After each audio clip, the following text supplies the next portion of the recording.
So today I chat to long-time listener Rebecca, and we talk through an amazing story she's had over the last 10 years when it comes to her physical training, her physical health, and her journey towards hiking and trekking.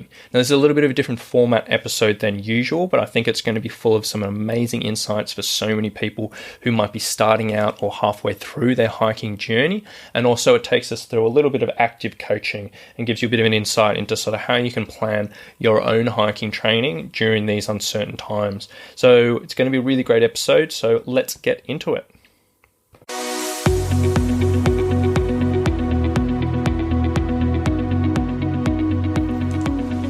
Hey, my name is Rowan Smith and I want to welcome you to the Training for Trekking podcast. Now, this is the world's very first podcast which is entirely dedicated to helping you train, prepare and conquer your upcoming hike, trek or mountain adventure. So once a week, I'm going to be giving you quality and practical information on the subjects of physical preparation for trekking, dealing with altitude, and nutrition on the trail, so you can know everything you need to be doing to have the best chance of a safe, enjoyable, and successful adventure. So now you know what you're in for. Let's get into today's episode. Welcome, Rebecca. Thanks for coming on the show. Hi, thank you for having me. It's pretty cool to get to do this.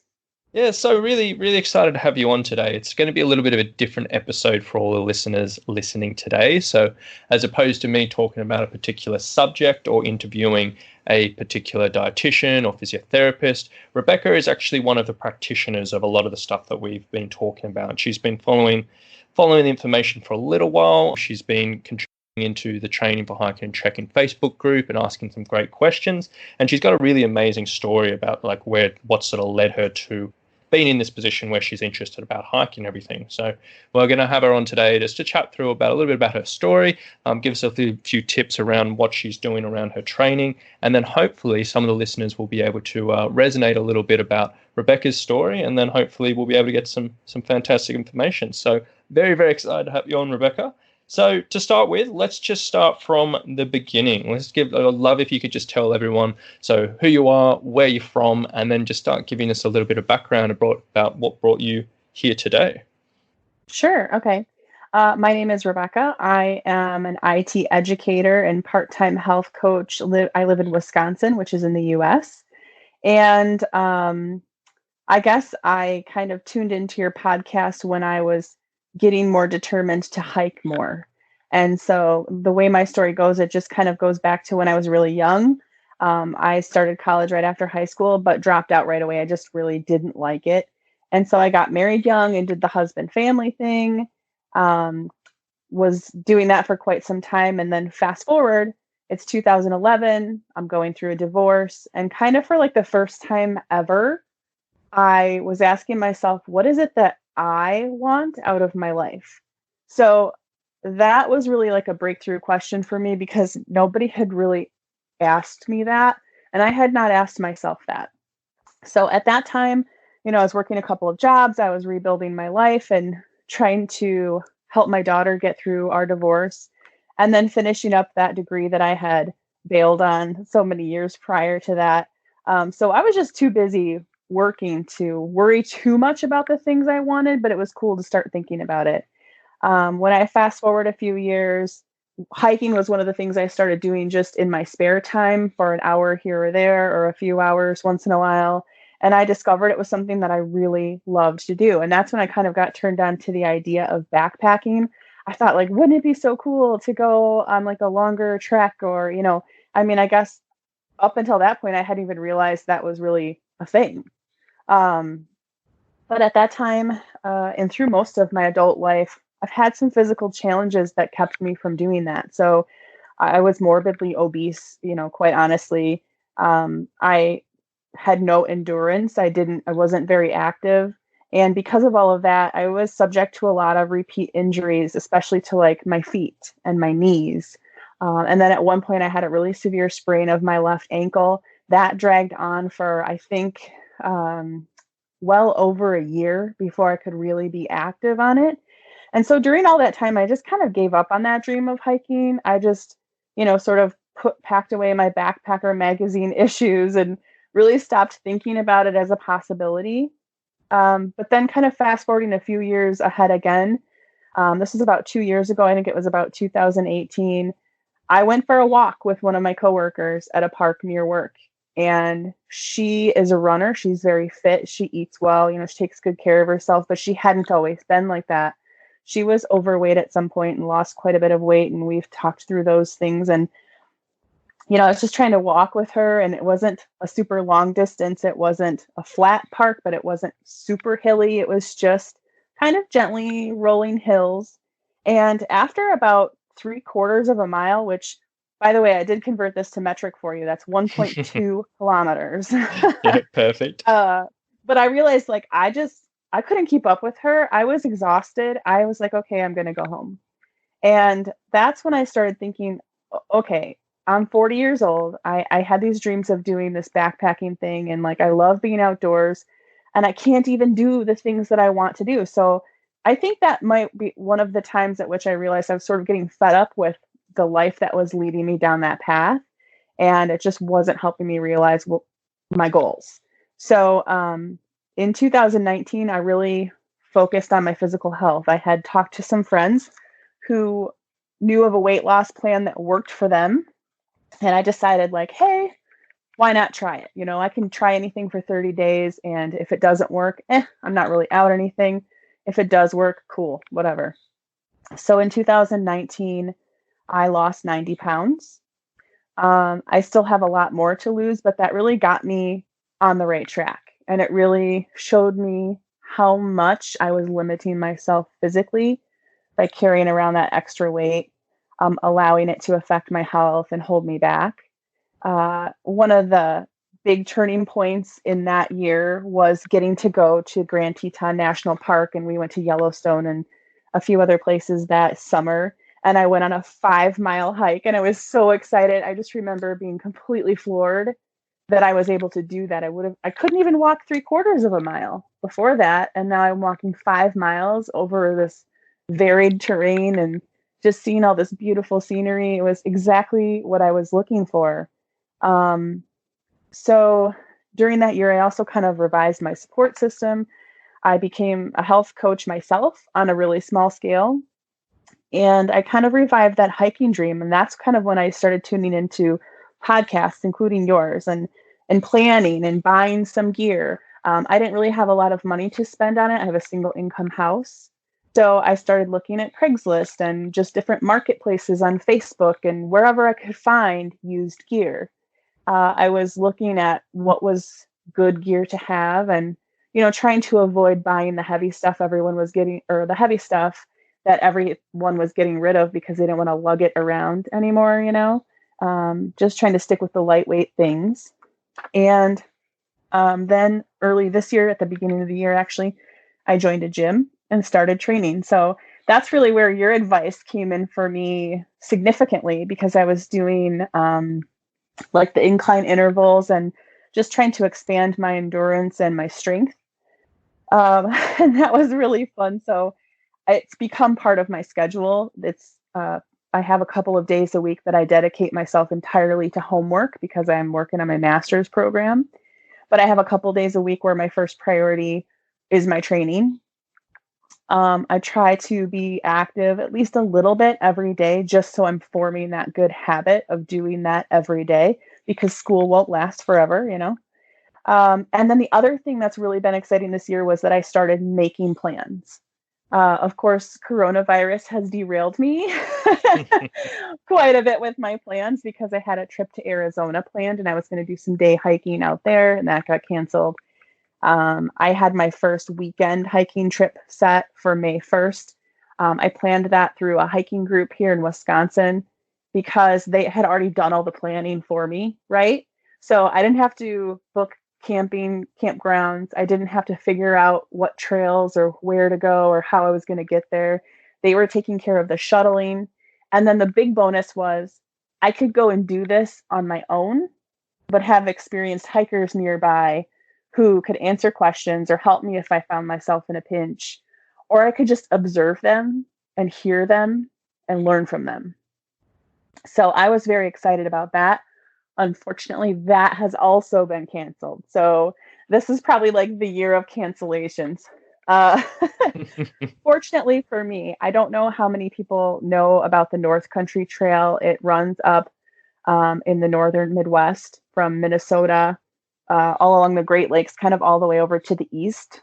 So it's probably our longest trail. I think it's 4,600 miles. I didn't even know that trail existed until last summer. So I ran across that when I was waterfall hiking with my dad. And so I am still going to be able to get out and do some weekend backpacking this summer. I'm just going to have to do it on my own. But I'm willing to do that. Anyway, so I guess part of the reason I wanted to like tell you this story was just because if there's anyone out there listening to your podcast who is like me and wants to hike but isn't there yet, that's okay because we're all at different points in our story. And when I looked at hikers before, I thought these were people who just naturally did it or always were fit and strong and conditioned for this. But in hearing you talk about training and all of the hard work everyone's putting into it, it's clear to me that I am not alone and that we are all at different places in this journey. So now that you're, maybe stuck at home at the moment, what's the next big thing on your radar? So if everything extends out for 6 months where we can't do maybe a guided trip, what would be the first big thing you do? Yeah, so I have been thinking about that because with all of my trips canceled, it's kind of like, okay, I've got to start planning another one or I'm going to go insane. Um, I'm very fortunate because in Wisconsin, well, in the US, we are going state by state with like stay at home orders and things like that in order to help kind of contain the virus. But in Wisconsin, they haven't shut things down entirely. So we have some great trails here. Those are still open. Some of the challenges that we're running into are like not all park bathrooms and things like that are open, but hey, we power through that sort of thing anyway. So I haven't really nailed it down exactly, but I do know that I'm fortunate that the weather is starting to warm up here. So in terms of, I can't go to my gym and do my inclines, but I can still get out to my parks and I can get out on my trails now that it's a little bit warmer, and still hike quite a bit. I think I did 4 miles on Sunday, which isn't the end of the world, but hey, I was outside on a trail doing that. So that's my plan for now. I do know when summer comes, I want to go up. I mentioned the North Country Trail. That's a trail that's accessible to me because my parents have a place up there where I can crash, and they know people around who can maybe shuttle me if I need a shuttle or something. So there's plenty of hiking to be had in my world here. Yeah, beautiful. And that's great that you've got those options there. Definitely stops you getting that cabin fever that a lot of people are stuck with already. Right. So I would love to dive into a little bit about the training side of things and the specifics for you. So at the moment, what's two-part question here. At the moment, what's a sort of typical week look for you in regards to training? You sort of gave us a brief outline before, but dive into it a little bit more detailed. And then as you're leading into maybe those longer things as the summer comes up, what's your sort of plan of attack leading into that? Okay, good question. I'm not sure that I have maybe the structured answer that you would love me to have, but That's all right. but the way that my year was shaping up was on Tuesdays and Thursdays, I was doing at least a couple of miles with those 8-minute inclines on the treadmill. I wasn't fully up to like max incline yet, but I was adding weight. And you and I had kind of talked back and forth about, what needed to be my priority, but I was also responding very much to my physical cues. Like at what point are my calves just really hurting from this afterwards? And, a little bit of pain is good, I think, but not a lot of pain. And you've kind of reiterated that, like, it really shouldn't hurt you. So I've been trying to, follow your recommendations, but not push it so hard that I maybe am going to injure myself. And then also the last couple of weeks before I was supposed to go to Arizona, I just dialed it back and stayed active each day. And then on my off days, I guess I'll call them, which would be like a Saturday, Sunday, if I got to the gym, I would try and do a lot of rowing. and just other kind of more like cardio, trying to be off my feet if I could, but still be active and do some strength, some strength and conditioning for my back and my shoulders, which of course I do a lot of sitting. My job is primarily seated. So I do have a lot of room to continue to improve strength in those ways. And then on an ideal week, I still would get to the gym or out on a trail a couple more times for at least a short walk. And I don't know how you feel about this, but kind of taking cues from the runners in my life. A guideline when runners are training for marathons is the rule of thumb is however many miles you do Monday through Friday, you can do that cumulative amount of miles on a Saturday or a Sunday. And so I don't know how you feel about that, but that's kind of how I generally tried to do it was if I could get in 5 miles Monday through Friday, I would do a 5-mile hike on Saturday or Sunday. Or if I could get in 8 miles, again, just trying to build up my endurance and my strength and what my body can physically handle before it starts to feel exhausted. And then, so going into summer, gosh, I haven't even, like, all of this stuff getting canceled has just really been upsetting to me because I had 3 things planned and I was very excited and all 3 things got canceled and all 3 things had a hiking element, to some degree or another. So I don't have anything definite planned and I'm not sure. I guess this is definitely a challenge that I'm looking at. In the past few weeks, I've just been trying to still get in, 2 or 3 miles 3 times a week. And gosh, I'm sorry to say, like, I'm kind of floundering a little bit with this, wondering how am I going to keep my progress up? When is my gym going to open back up so I can I can stay on those inclines? And I have a couple of parks nearby that I can go to, but it's just, this is going to sound so lame. Like on the treadmill, I can just fixate on it with my playlist, and I can just do the thing and grind through it. But out in the park, I'm like, okay, this is getting boring looking at the same playground set, 5 times. Okay. Well, I think we're going to do something a little bit different now. I think this is going to be, seeing you on the phone, we're in this situation, and I know for a fact that probably 50% of listeners are going to be in exactly the same situation as you, just feeling a little bit of loss with their training, not 100% sure what they're leading into and all of that. I think right now we're going to sort of go from beyond just talking about things. Let's do a little bit of coaching. So we're going to have a bit of a chat and sort of come up with a little bit of a plan of attack for you leading up into the next few months, which sort of will give people a bit of an insight into, maybe a few different ways of going about your training right now, but also hopefully give you a bit of a roadmap. How's that sound? That sounds great. All right, here we go. So first things first, let's just put a very, very rough date in when you'd want to do, your first significant summer trail. Obviously, this doesn't have to be exact or anything, but let's say something rough. I would go like August 1st.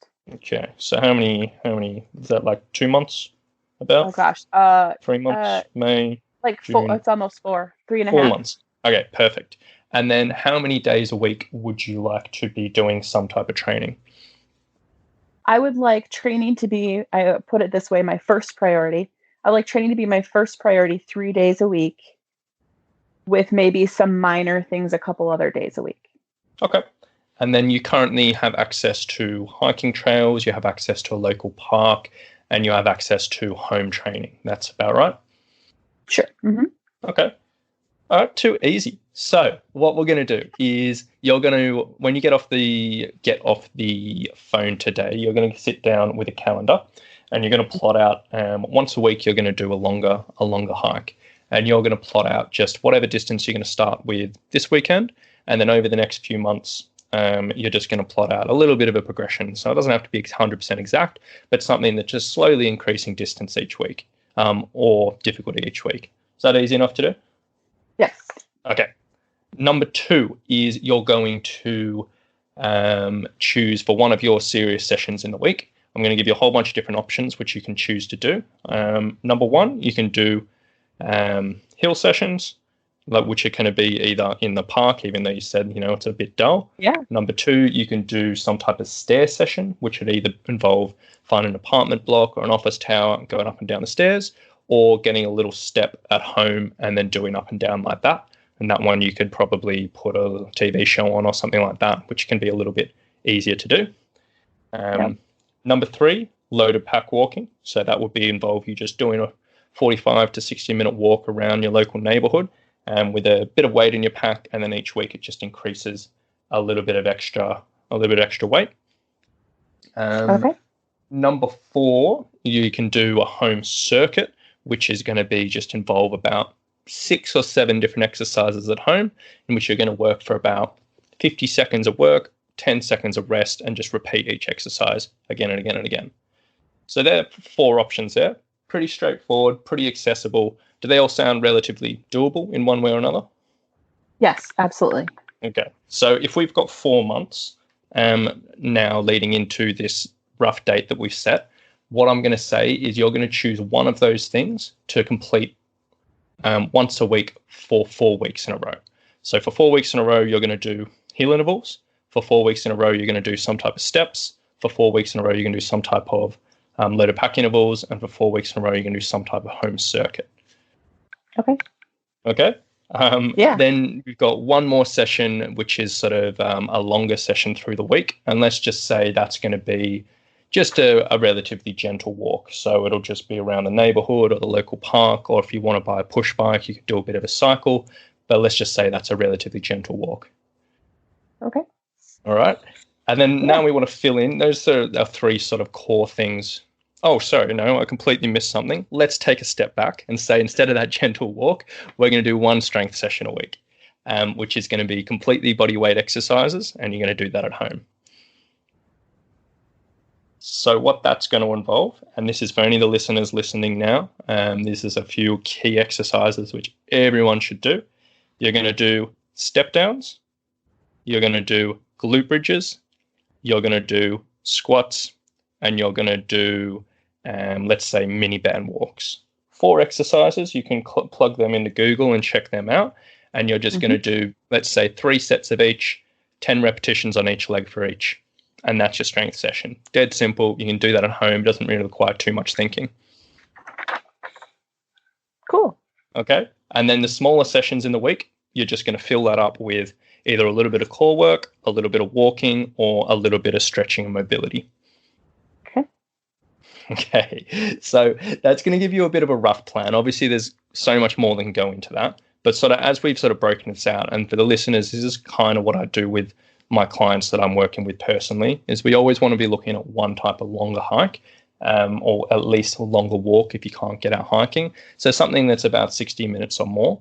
We always want to be including some type of strength training. As you said, just heard, it doesn't have to be very complicated.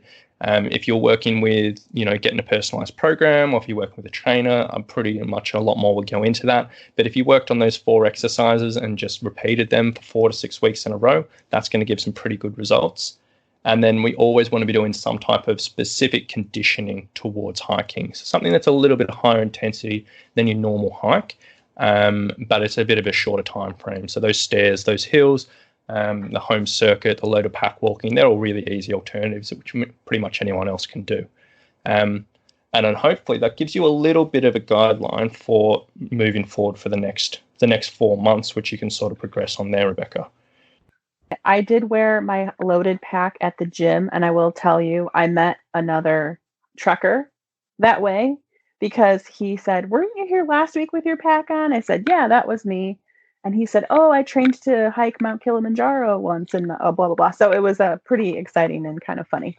Amazing. There you go. Yeah. The hikers are everywhere. So what I want you to talk about now is, because I know you've done a bit of work on this already, is do you mind just going into a little bit of detail around the other things, not so much physical preparation, but that have sort of helped you in this process? So you mentioned before, like some goals that you had, some particular whys and some resources. Do you mind explaining a little bit behind all that stuff? Yeah. So I'm really into mindset work. So I definitely do want to talk about this. So I guess what I was thinking of was, what were the things that made a difference for me in keeping this alive as long as it's been alive, for keeping me working through weight loss and mental prep and all of these things. And one of the key things that I work on all the time are my whys.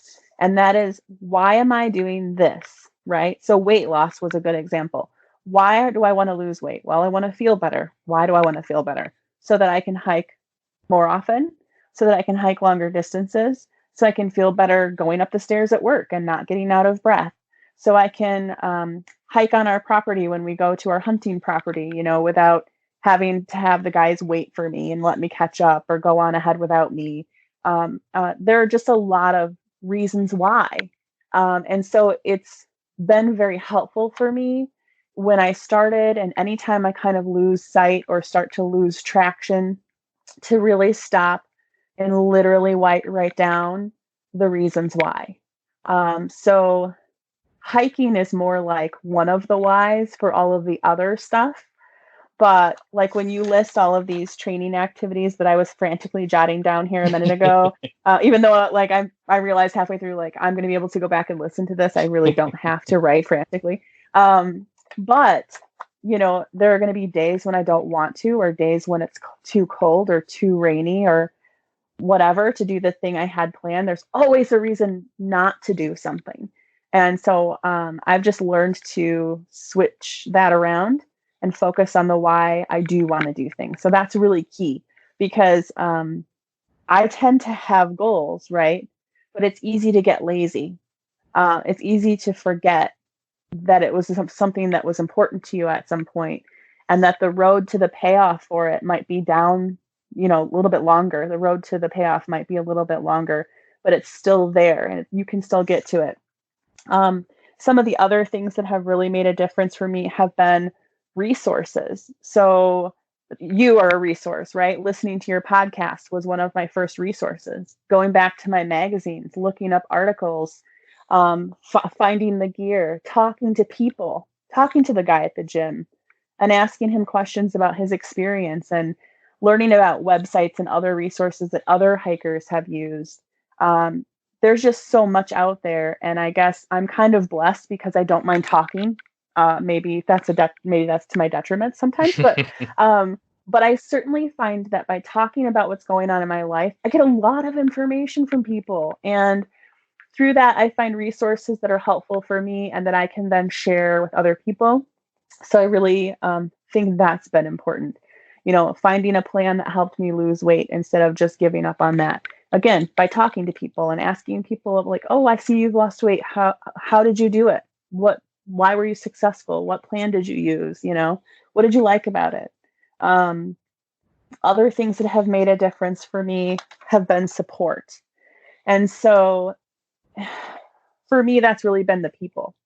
One of the things about like my weight loss plan was that I got a health coach. I got books and journals to work through and, to get your head straight about it. And the support, the community, the people have really been so key. When I was struggling to get back on plan, I called my coach and I said, hey, coach, I need you to coach me like I'm brand new at this, because I'm just not in the right headspace about it, And so she's been fantastic with me the past few weeks, getting me back on track. And I can go to our groups. I can go to my books. I can listen to those podcasts as well. I've become quite a podcast junkie in the past year or so. And the same thing when I'm trying to refocus on hiking, I just listen to you on a daily basis, or there's another couple that I kind of try to tune into here and there. And then like the last thing is just an attitude of continual improvement. I think this is important because I'm still not where I need to be. I'm not going to go like through hike the AT, right? But an 85-year-old guy did it last year. And if an 85-year-old guy can through hike the AT, I'm going to get there someday too, I might not be there yet, but I'm going to get there. I just have to continually improve.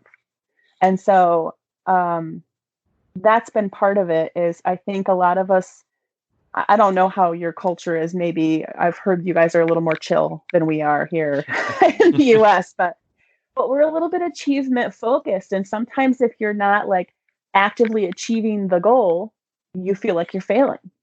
And that's just not the truth. That's a false belief that we have.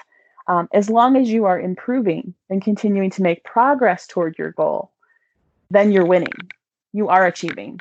You're not to the end of it yet, but you're going to get there because you are continually improving and continually working toward that goal.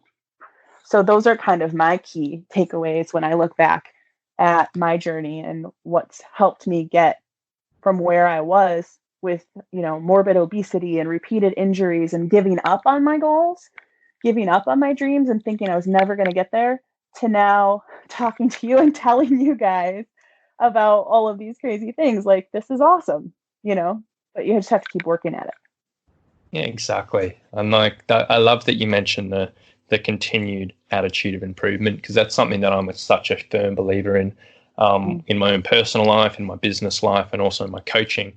I love the phrase or the word like kaizen, which is a Japanese word, which basically means the art of constant and never-ending improvement, which basically just encapsulates exactly what you said. And if you can improve, 1/10 of a percentage every single day, you're still improving. And over the days and over the years and over the decades, like that'll get you just so far. So I'm such a firm believer in that as well.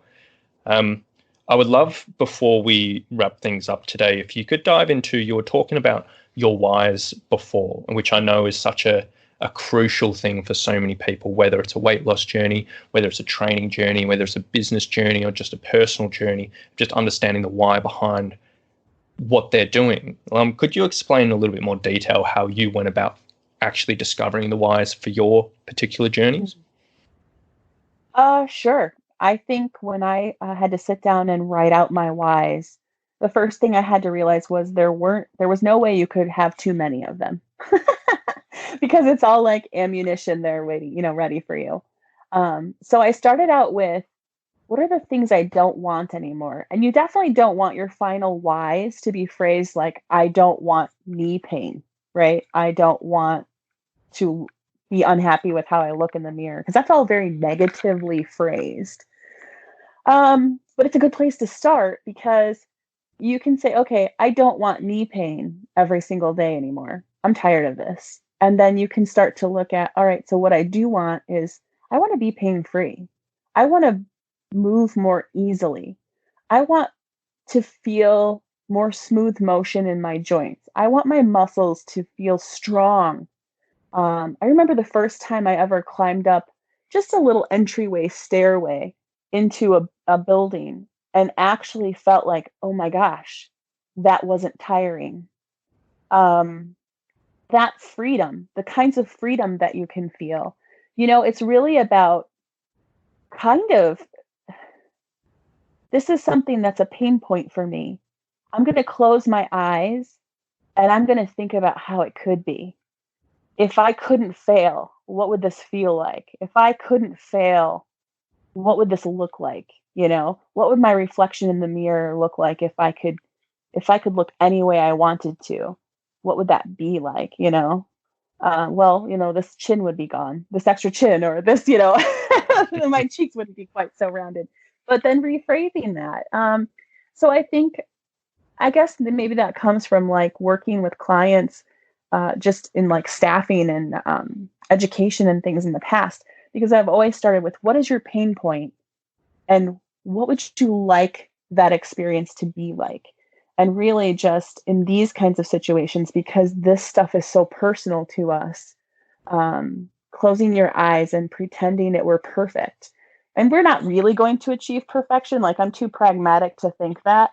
But at the same time, picturing the ideal, smelling it, feeling it. What does it feel like to touch it? And then again, like the physical stuff is really important, because, some of us have been in this position so long, we don't remember what it feels like to hop over a fence. But the first time I could climb over a fence with no worry was freeing. And that's part of that continual improvement too, because as you make progress, your whys change, right? Like, okay, once my knees don't hurt every day anymore, well, it's not driving me toward my goal. So what's my new why? And maybe it's continuing to not have knee pain, but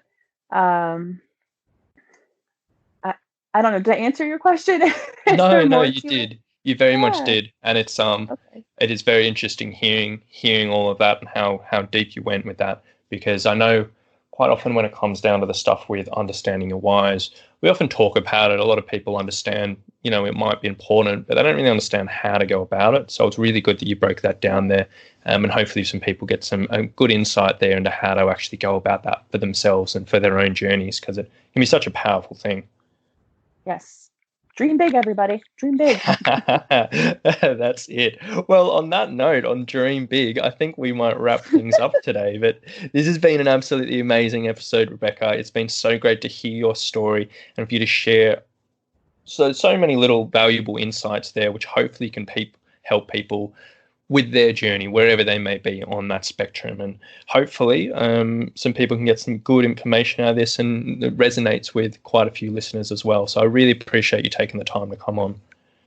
Well, thank you for having me, and thank you for offering the opportunity, and thank you for what you do, because I've never paid you to be my coach, but you still get suckered into it somehow, and maybe it'll pay off someday because you're doing good work just in this short, brief amount of time. But I think I can speak for all of us out there. We just say we really appreciate what you're bringing to us.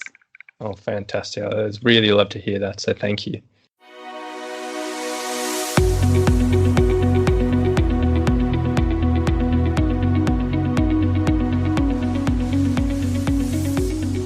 You've been listening to the Training for Trekking podcast. So if you've enjoyed this episode, please remember to subscribe, rate, and review us in iTunes. So thanks for getting involved, and we'll see you on the next one.